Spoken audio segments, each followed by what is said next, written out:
Bonjour Henri Drincourt, ministre français chargé de la coopération. Merci d'être notre invité. La situation est explosive en Côte d'Ivoire. Il y a 6 morts cet après-midi dans des affrontements.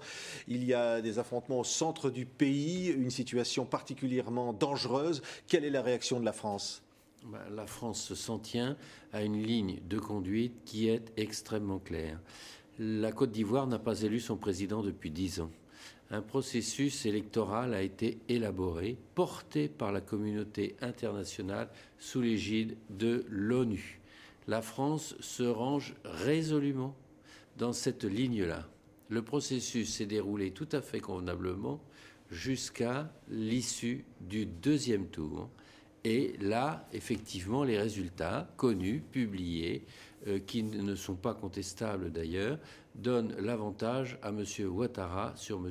Gbagbo. M. Gbagbo refuse de reconnaître ces résultats. Or, celui-ci, effectivement, refuse de reconnaître les résultats qui, pourtant, ont été validés par l'ONU, par le Conseil de sécurité donc de l'ONU, la communauté internationale, par l'Union africaine, ce qui n'est quand même pas rien, le continent africain. Mais bien rien entendu. ne se passe, Monsieur le Ministre. Aujourd'hui, les partisans de M. Ouattara ont organisé une manifestation pour aller prendre la télévision. Ça s'est terminé donc par 6 morts et c'est un bilan provisoire. Est-ce qu'on va laisser les partisans de M. Ouattara affronter ceux de M. Gbagbo sans rien faire ? La France, depuis le début, dit que le processus doit aller à son terme. La démocratie, c'est quoi ? C'est la paix, la liberté, la légalité. À aucun titre, la violence ne doit recommencer en Côte d'Ivoire. Et franchement, ce pays qui déjà est ballotté depuis des années et des années n'en a pas besoin. C'est-à-dire vous condamnez la manifestation organisée par M. Ouattara ?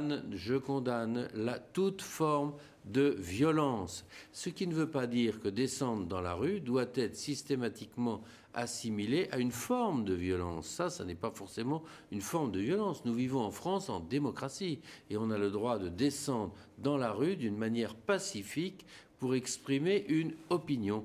Mais en revanche, la France invite instamment tous les côtés à faire preuve de retenue, à faire preuve de sens des responsabilités. Est-ce que M. Gbagbo est personnellement responsable des violences d'aujourd'hui qui ont fait 6 morts lorsque ses partisans ont tiré sur les manifestants ?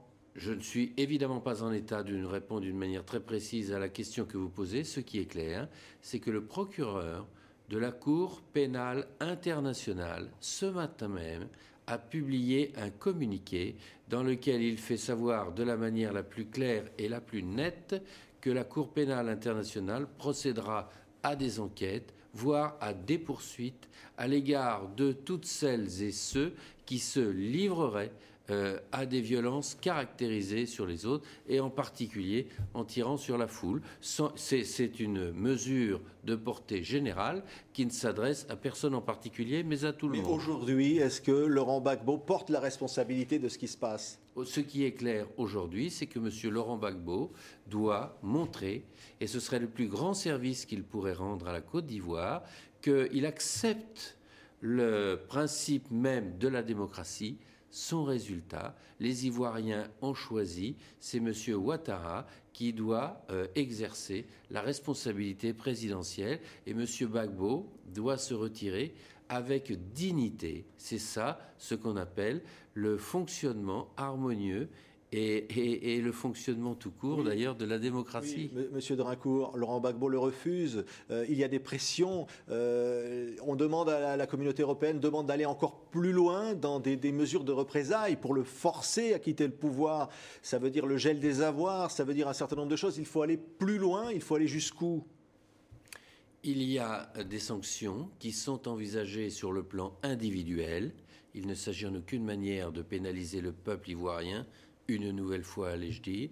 Deuxièmement, non seulement l'Europe, mais également en Afrique, puisque la CEDEAO, la communauté économique des États de l'Afrique de l'Ouest, doit rencontrer le président en exercice, une délégation de l'Union africaine, doit rencontrer qui est le président du Nigeria pour lui demander de mener une mission auprès du président Gbagbo pour lui expliquer ce qu'il encourt. C'est-à-dire que nous demandons un certain nombre de sanctions individuelles qui peuvent être le gel des avoirs, qui peuvent être la confiscation de biens, qui doit être la reconnaissance de la signature de M. Ouattara auprès des banques et au nom de la Côte d'Ivoire.